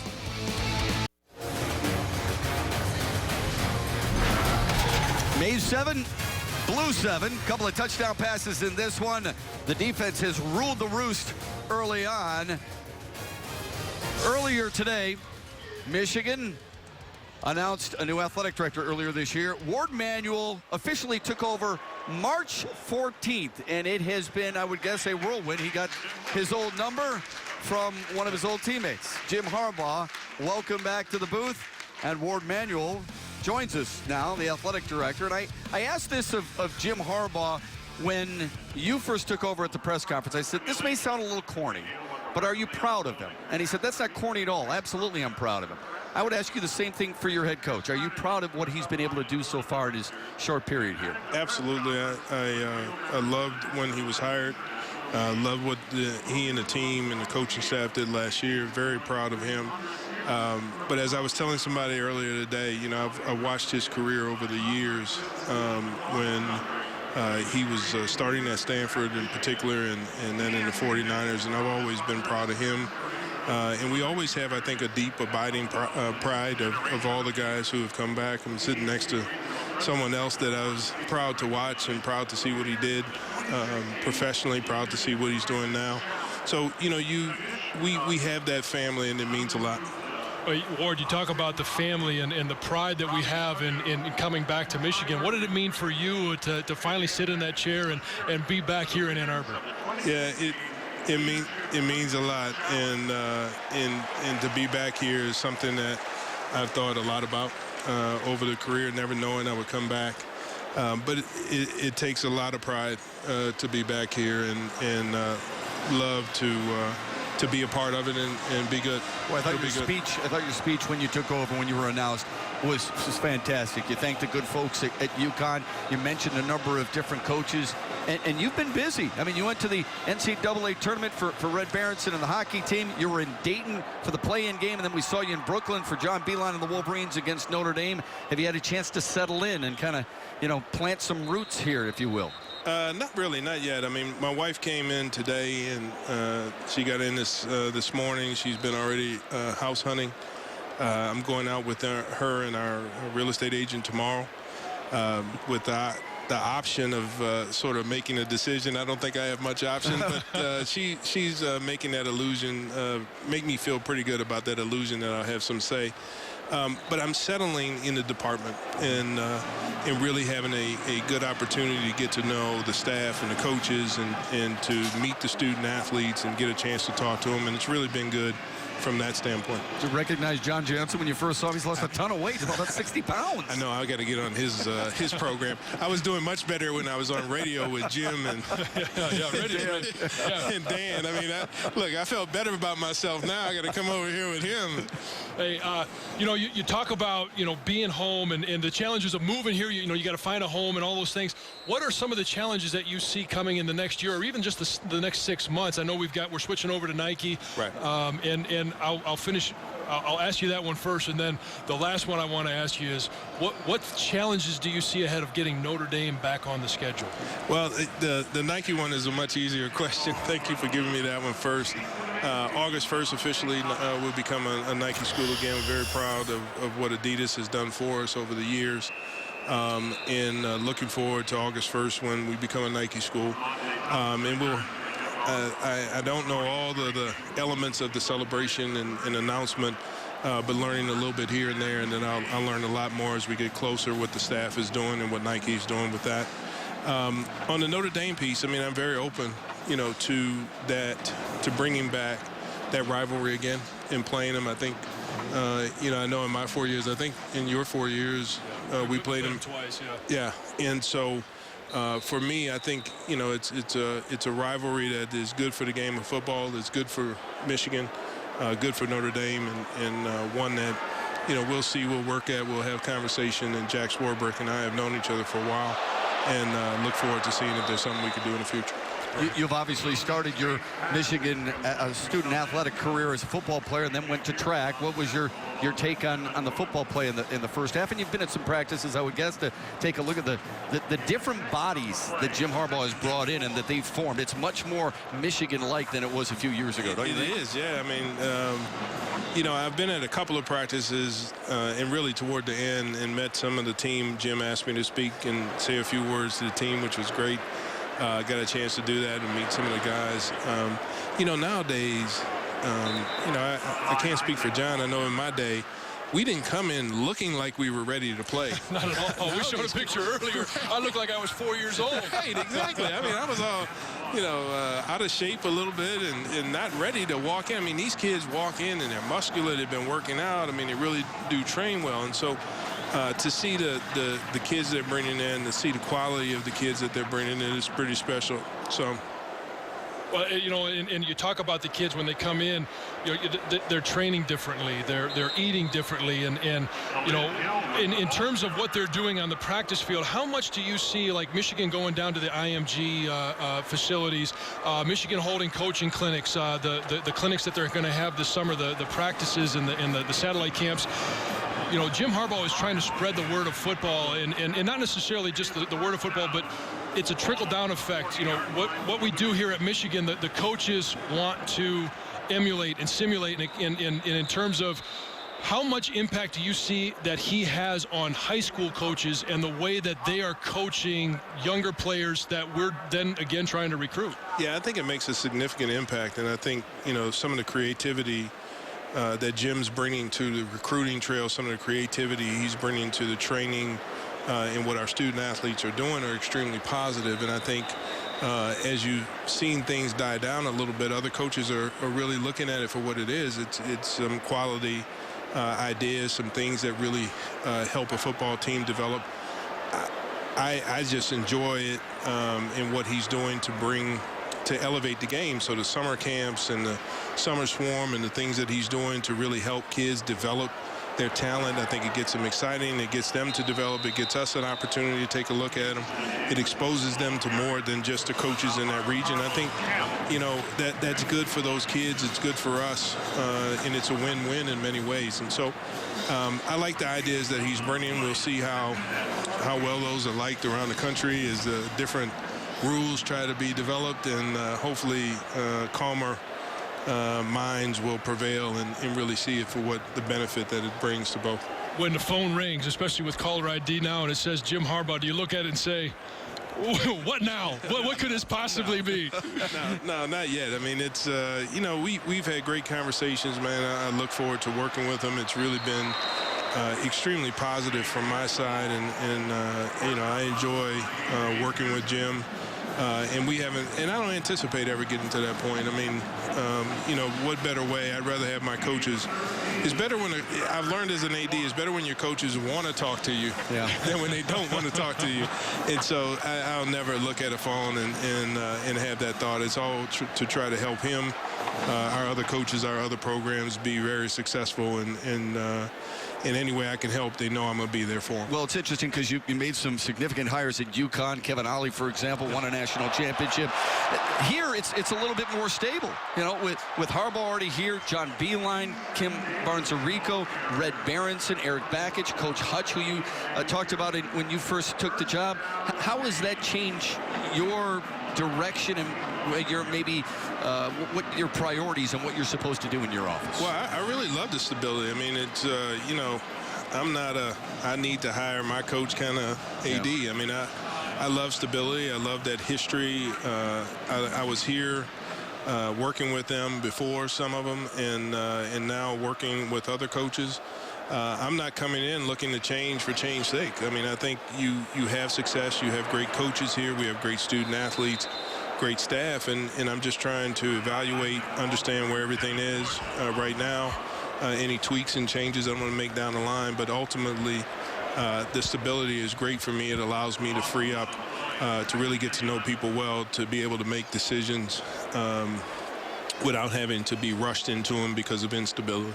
We know a lot of people are tugging at your time. We appreciate it very much. It's great to have you home. No, this is awesome. It's great to be back. Thanks to everyone. I feel really small, by the way. Not that I didn't already, but 2 offensive linemen, you can only imagine. Ward Manuel joining us here on Big Ten Network. Thank you so much. Thank you. Thanks. All right, so John Jansen, we missed a few plays here, but it's not that big of a deal. We haven't missed a touchdown. Folks have been able to see it, and we know that the Mays team has been able to move its way inside, close to the red zone anyway, and it's that red zone that was effective for Michigan a year ago. Last year, Michigan's offense was 7th in the nation in red zone efficiency. 93%, folks. They went 52 of 56 with 2 kneel downs. That is getting it done. Will Speight will operate on a 3rd down and 10. Across the middle, and he throws, and it's caught by Tyrone Wheatley Jr. Knocked off his pegs at the 12-yard line. Should be enough for a Mays first down. I love the target of Tyrone Wheatley Jr. He is a big kid, but he's an athletic kid, more than just a blocker. Don't be fooled by the size of 6'6", 280. He can haul it in. His dad, one of the greatest Wolverines ever, and I would argue one of the greatest athletes the state of Michigan has ever produced. His father, now a coach on Jim Harbaugh's staff, has coached at the collegiate and professional level, but he was as good, if not better, a track star than he was in football. Feeling his way up the middle is Kingston Davis. Now there's a freshman that we could have talked about a little bit ago. So much hype about Kareem Walker, the #1 running back of the country. This kid right here from Prattville, Alabama, last year rushed for over 1,600 yards, averaged almost 7 yards per touch, and was one of the top 15 prospects in the state. He is a guy who will vie for some time in that offensive backfield. Good play action. Spate's got a clear path, and he will score to put the Mays in front.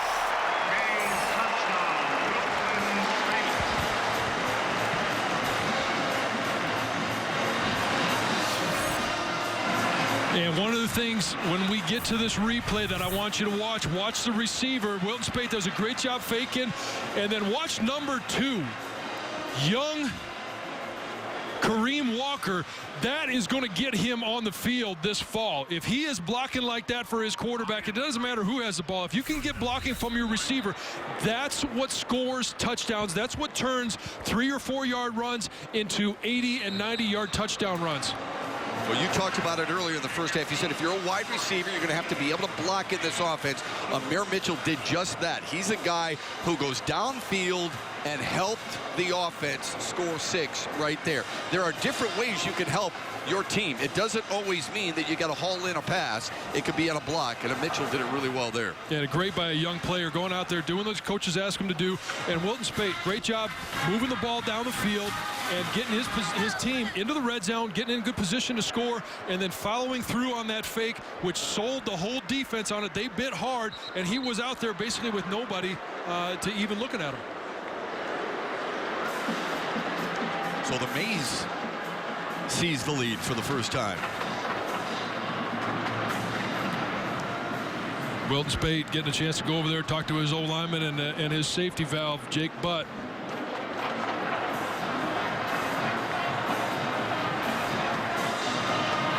Offense with so much potential. The offensive line is the various individuals that we've been watching. They've been able to pull. The guards have been able to get out and pull. They've have to have athleticism there, and the big guys, the bookends on each side. You used to play right tackle, and then later in your NFL career, actually took a little bit of time at center and guard as well. Yeah, and there's a lot of difference in those positions, and that's what one of those things that Mason Cole is working on. We're going to get a chance to see him as the Mays next time the Mays takes the field again. But your perspective of an offense, and especially of the defense, when you're at center or you're at guard, things are tight. Things are happening in a closet. When you're out at tackle, you're in your own world. You're in your own universe, and you either win or lose a lot of times on your own technique in your own space, and then all of a sudden you move inside and things get real tight, and you've got sideboards, and the challenges are a little bit different. But Mason, having seen him progress throughout the spring, I think has done a good job of taking that space that is limited to him inside there, and the time that he has on, with his hand on the ball and locating defensive players and getting his guys going in the right direction. Alex Malzone connects here. Big play made by the Blue offense to start this third quarter drive to try and get an answer. And it's again a tight end, Ian Bunting, on the receiving end of that quick toss across the middle. A little drag route from Alex Malzone. Tight ends are going to be a huge part of this offense. We've been preaching it all day long. And he just gets lost in the shuffle there, and nice little rub route. Comes out the other side, and Alex Malzone just puts the ball on him. Not a hard pass, but one of those passes where if you throw it behind him, it's an incomplete pass. And right there, it puts the ball right on him in stride, and that's a big gainer. So great job by Alex Malzone. 49-yard pitch and catch, the longest offensive play of the day.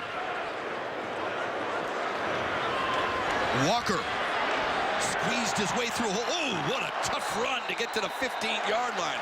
That is a freshman, but he ran like a man on that player right there. And that's what you want to see from your running backs. You want to see nice, hard, tough runs. And when you get to the sideline, don't look to get out of bounds. Look to run somebody over, and that's what he does right there. What a great message to send to your coach at this point of the season. 5-star recruit out of Wayne, New Jersey. Played his high school ball at Paul Catholic. Two-time All-Stater there. 6'1", 210, and built. Second down and 3 for the Blue. Looking for an answer. Walker again. Nice cutback to lunge to about the 12-yard line, maybe a yard shy.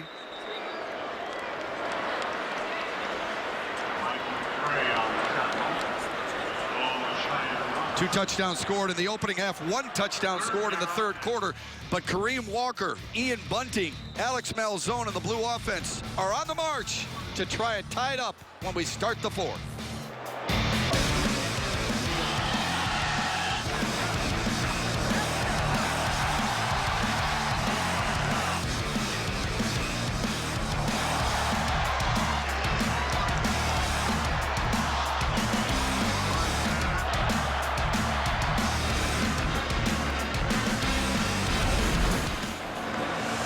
Bays took their first lead in the game moments ago on the Wilton Spate. Beautiful play action. Quarterback boot for a touchdown to make it. The Bays team in front by 7. Alex Malzone tries to direct the Blue team to the answering touchdown. Bunting on the reception there. Our United States Marine Corps leader is the man taking selfies on the field. Amara Darboh, make it 58 rocks a year ago, 5 touchdowns, honorable mention All Big Ten. In his career, over 1,200 yards and 7 TDs. And going into the season, when Michigan opens up the year against Hawaii here at the Big House on September 3rd, he will have had a reception in 23 of his previous 25 games.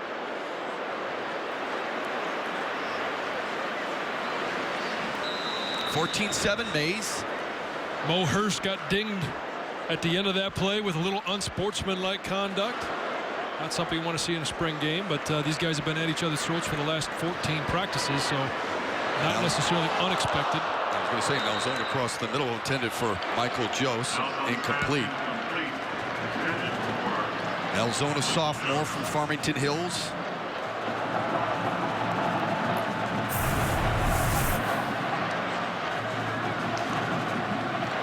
Malzone is, and right there, good job by the defender, being in good position, getting good contact at the when the ball was in the air.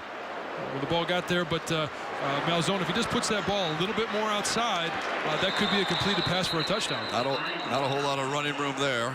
Chase Winovich in on the tackle for the Mays team. He's been really good so far during this spring. Don Brown said as much. Let's welcome in Suann Roback. Suann? Thanks a lot, guys. Here with Devin Funchess, I have to tell you, he's getting more cheers than anyone else that I've heard so far. The fans love you. What has it been like for you being back here in Ann Arbor? I mean, it's just like coming back home. I mean, the atmosphere is great. Everybody at the spring game is just having fun. You know, first nice spring game out there in any college program, so everything's been fun. And you're actually watching a lot of this game, paying close attention. Who's making early impressions on you? I mean, all the young guys. You know, I saw Mo Hurts. He's out there. He's an old guy now, but he's younger than me. Wilton's out there. Ty Isaac.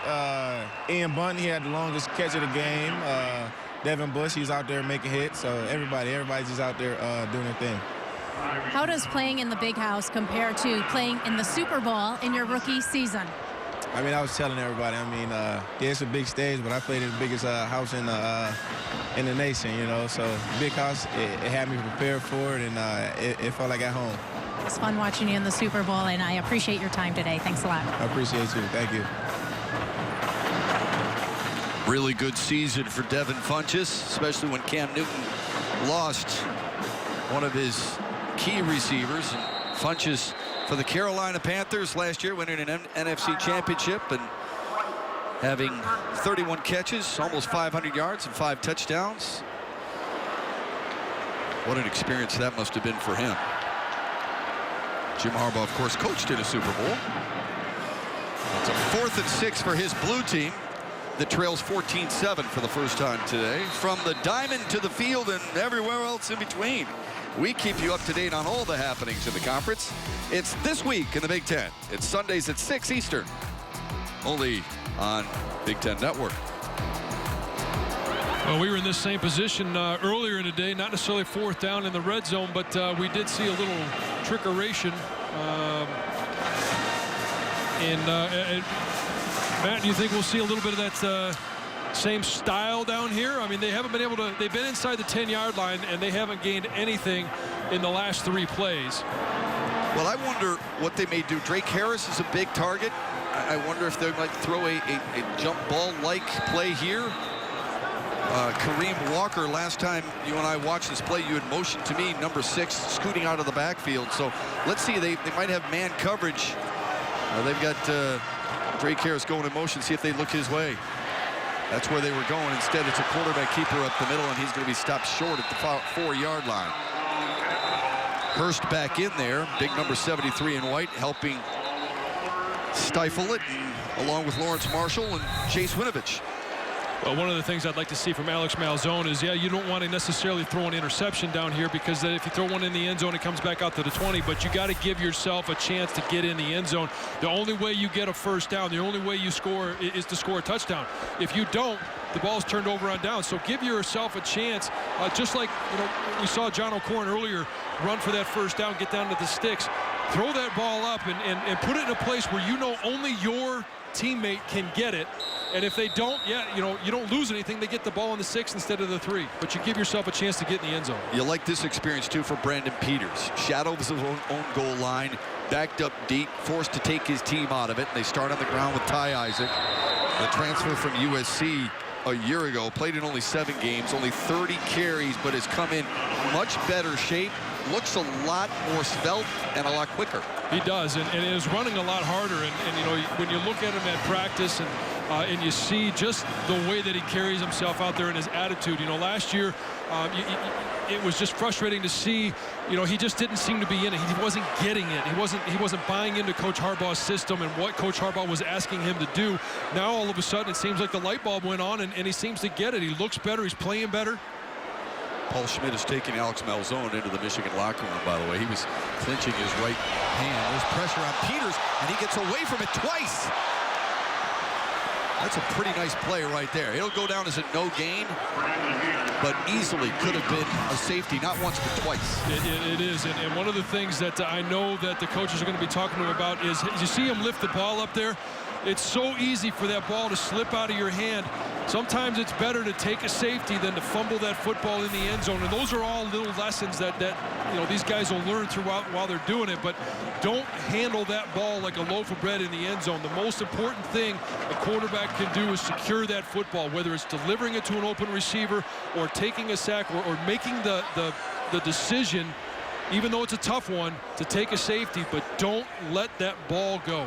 Matt Godin and Jordan Glasgow putting the pressure on. Here's a bounce to the outside for Isaac, who's run really well on this Friday night to pick up a key first down. I like the fact that Ty Isaac, we saw him get up and limp a little bit after that last play, and I think a year ago he might have taken himself out. And here, all of a sudden, you see him get back out there and runs hard to the outside, runs a player over, gets the first down, and is back in the huddle for another go.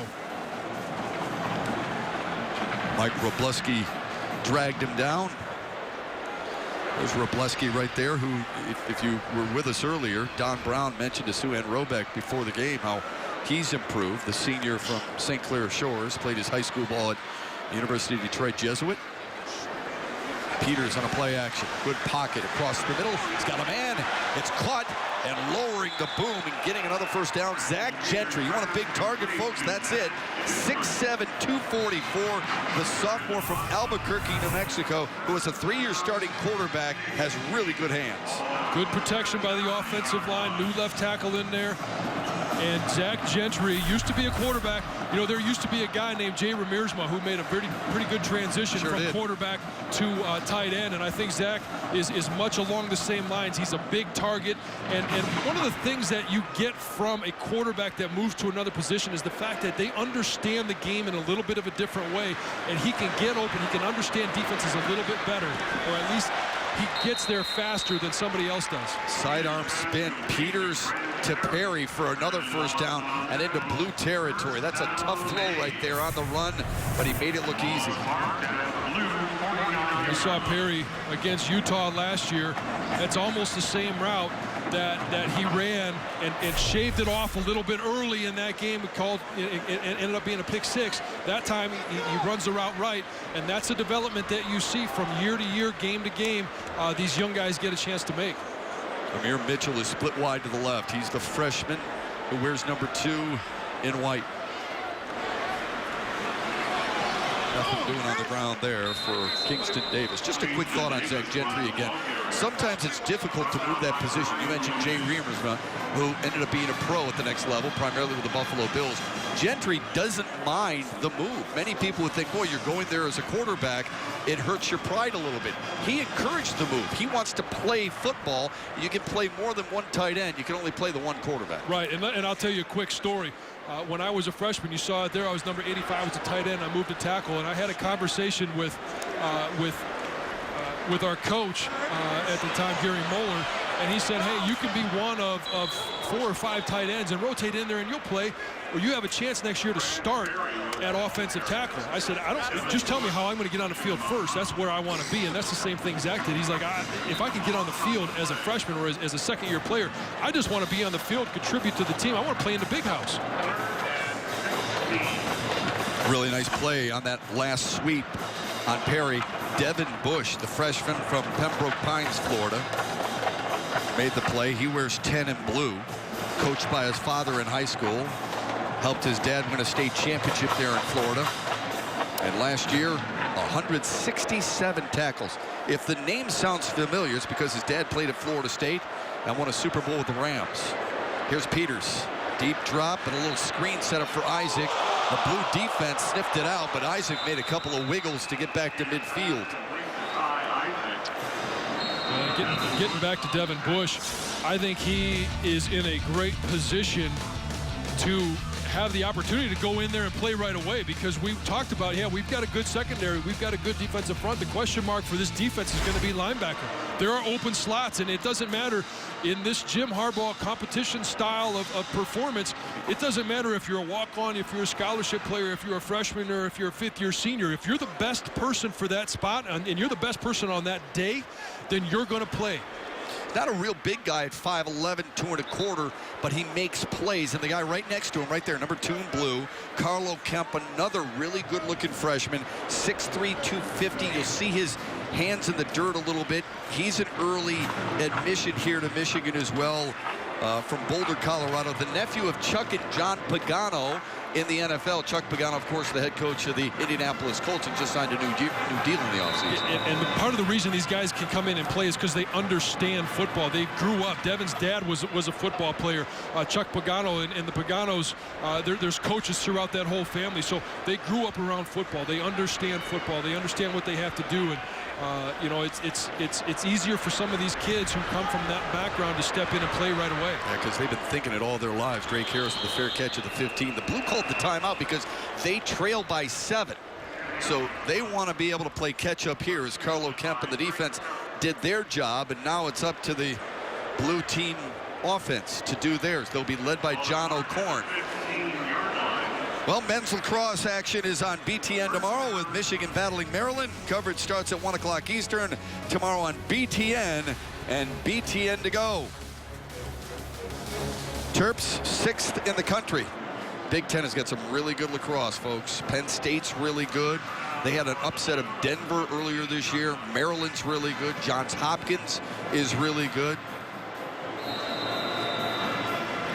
All right, let's see what John O'Korn can do. He started for the Blue, led him on a touchdown drive, and can work sort of a 2-minute drill here. He wants to go up top, and it is caught shy of the 40 and rolling down. Jack Wangler hauled it in. What a grab by the senior from Royal Oak at De La Salle High School.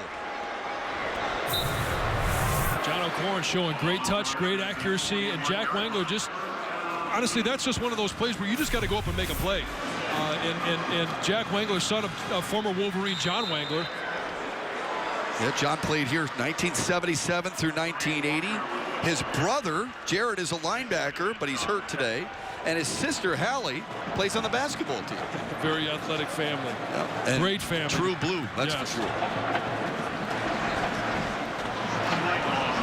That's just a playmaker. When you go up and get a ball like that, yep, that is just wanting it more than the other guy, isn't it? And as a 5th-year guy, he knows that his time is running out. He's got to make something happen now. O'Korn scrambling from the pocket up the middle. Gets to the 50 and close to a first down. Dragged down by Mike McCray. McCray, we've called his name a number of times. 9 and white. So we saw John O'Korn start the day off with a great drive, getting first downs, and he has done nothing but do the same here at the end of the game. Shane Morris is in the slot. O'Korn looks that way. Scrambles again away from pressure. Throws on the run. Wangler's got there down, but he couldn't haul it in. He was open, but couldn't pull it in at the 20-yard line, and wishes he had that one back. Well, I bet you he does, because it's John O'Korn did a great job of buying time, and when you see a quarterback get on the run, you're always curious as to what he's looking at, and Wangler did a great job of continuing his route, and all he has to do is finish the play.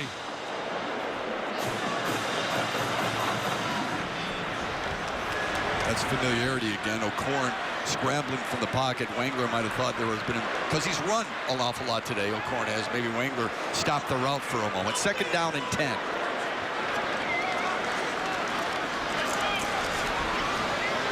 O'Korn again using his legs. Driving down to about the 42-yard line. A little shy of the first down. It'll bring up 3rd down and short with 1 away to go. He picked up 7 and a timeout for the Blue team. Don Brown, the head coach of the white team, telling his guys to come over and let's stifle them here. Jed Fish is talking things over with John O'Korn. We'll see what Jed Fish has up his sleeve here. I really like the fact that John O'Korn has made good decisions. He's been out on the run, and he's been able to throw it and find open receivers. Whether they've been completed or not, he's made good decisions. And we've also seen him get on the run, tuck it and run, and make good decisions by not throwing the football. I love his attitude, though, John. He's a real competitive guy. And Tim Drevno told us this earlier in the week. He said, look, they all want to start, but a great quarterback room is what we have right now. They're going to back whoever wins the competition. That's really good to know from a coordinator's standpoint. Well, it's good to know, and from a teammate standpoint as well, and from a competitive standpoint, you don't know. You're one play away from being in the game. And you know, if O'Korn starts the season, whoever starts the season, he may last one play, he may last all 12 games. You don't know. And all of a sudden, you have to be ready. If you're that backup, if you're number 2, if you're number 3, you're in the game. And if you've got a bad attitude and you're not supporting the starter, you're not learning, you're not understanding the offense, you're not getting the most out of those meeting minutes. O'Korn throws on a curl route, knocked down and incomplete. Nice play by Jeremy Clark again. We've talked about him an awful lot tonight because of the plays that he's made. Last year in 13 games, 7 starts. He had 6 pass breakups and led this team with 3 picks. Grandfather played football at Oklahoma State. And forces a 4th down and 5 now for the blue team.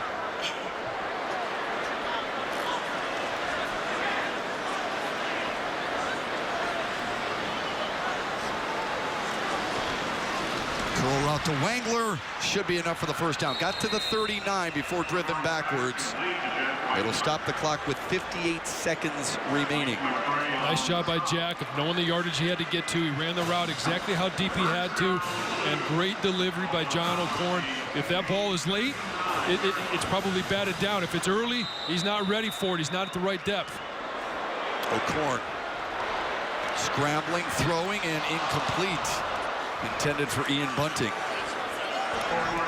He got a little tied up with the defender on his cut out of the at the middle of the field there, and just couldn't get his legs underneath him.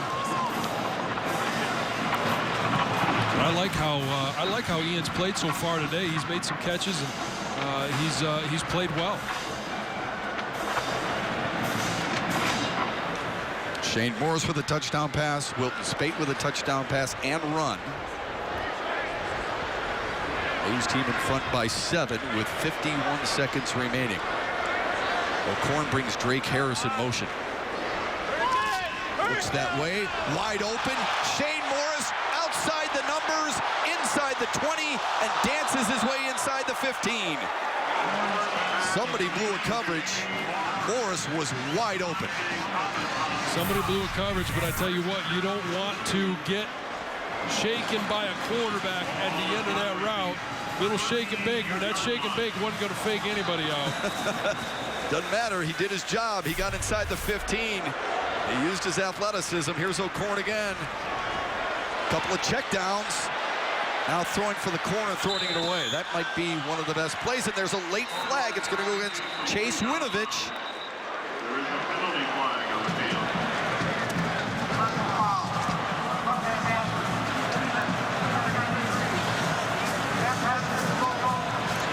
It's unnecessary. That was great pass protection. Or is that against Lawrence Marshall? I don't want to make sure. I don't want to call it on a guy who doesn't deserve it. They were both after O'Korn.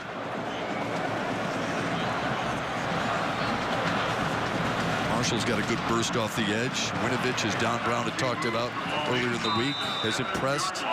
Coming off the edge, it adds to the depth of that defensive front 4. Sets up a 1st and goal.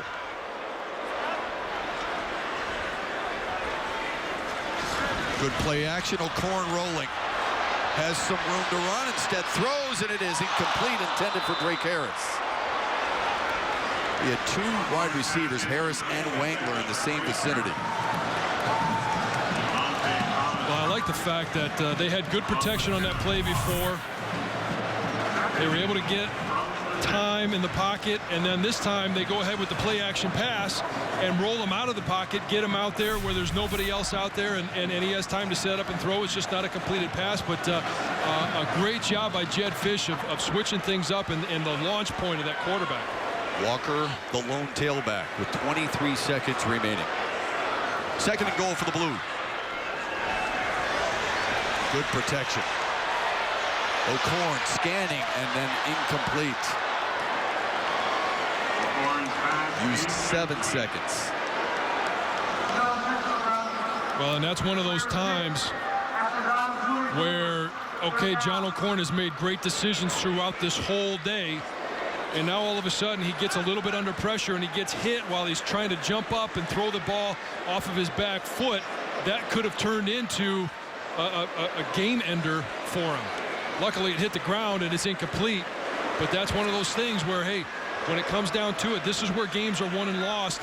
you got to make good decisions every time that you have the ball in your hand. And remember this, a 3rd down and goal from the 6. You do have time for a 4th down if need be. Weaving his way. O'Korn for the end zone. Diving for the score.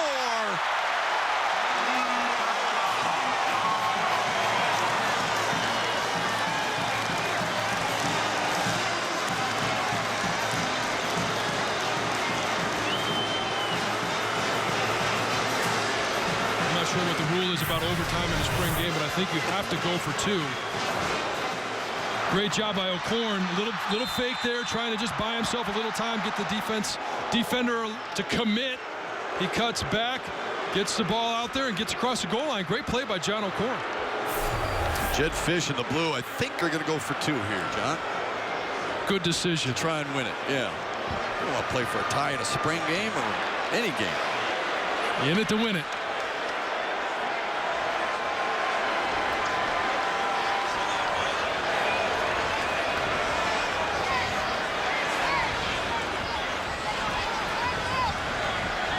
Brown says, I'm going to take a timeout, okay? I want to talk to my defense. Roughly 35,000 here in attendance. And there's the timeout.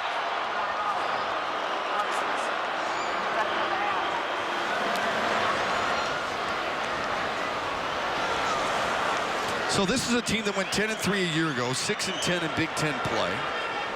They beat 3 top 25 clubs. They finished 11th in the country, but you and I would both agree they seem to be a deeper team and a more experienced team. What's your expectations? And I know we still have some answers or some questions that need to be answered, but the expectations of this club, I think, are high, and rightfully so, don't you? They are, yeah, and I expect them to be competing for a Big Ten championship. I expect them, the first 5 games next year are at home. And there's a chance that they could be 5-0 before they even leave the friendly confines here of the Big House. So it'll be interesting to see, as they develop over the summer and they get into fall camp, the development of the quarterbacks, development of the linebackers, and the development of that depth, because sooner or later somebody's going to be hurt. I'm surprised to see even Shane Morris right now, they got him lined up at receiver. Yep, and Drake Harris, man-to-man on the left side. Walker, the lone tailback. White might have jumped. And I believe that penalty is encroachment against the Mays Club. Well, John O'Korn, the second time today that he's used the cadence to his advantage. He did it earlier on a 4th down, was able to pick up a free 5. And if there's no contact made and they get that ball snapped, that's a free play for him. So and not only that, but by snapping that ball and getting the defense to jump offside, he has made them show the blitz and the pressure that they're going to be bringing. Harris split to the right, double tight for Michigan up front. I formation behind O'Korn. They give it to the fullback. Did he get in? He did not. He was stuffed. And the white team owns bragging rights.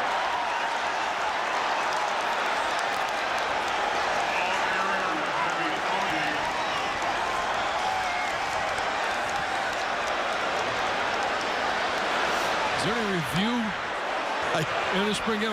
We got a couple of questions here.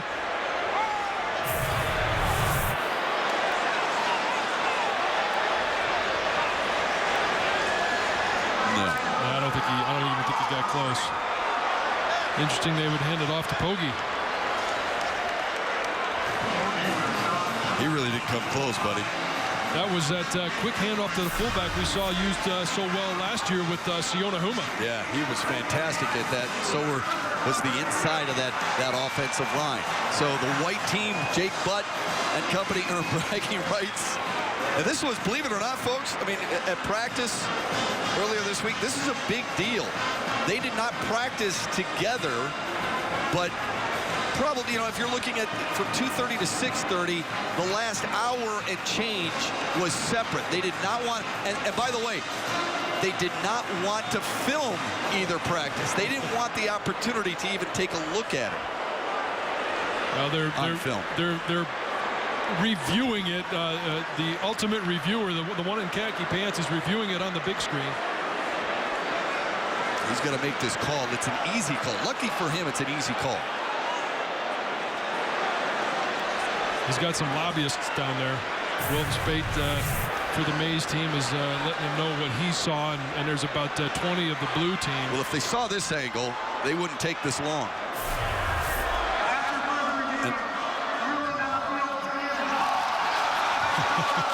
There you go. And Will Speight, Jake Butt, Mason Cole, and the rest of the Mays team can celebrate the rest of the weekend and own those bragging rights they desperately wanted. Anytime you take the field to win. Graham Glasgow comes back. We've seen a lot of people come back and talk to the coaches and express their enthusiasm and excitement for this year's team, haven't we? Yeah, it's great to see, guys that just graduated. It's great to see guys that have been back for, have left for 40 years.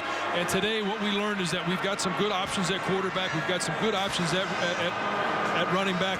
Now what I want to see is I need to see that defense step up. They were 10-3 last year because of the defense. And where was that today? That's going to do it from Michigan Stadium. The score, the Mays team wins it 14-13 in a really competitive matchup. You'll be able to watch the Maize and Blue spring game in its entirety tonight on Big Ten Network at 9:30. So for my partner, John Jansen, Sue Ann Roback, and our entire Big Ten Network crew, I'm Matt Shepard saying so long from Ann Arbor. More football from Michigan, not until September 3rd when they open with Hawaii. Have a great weekend, everybody.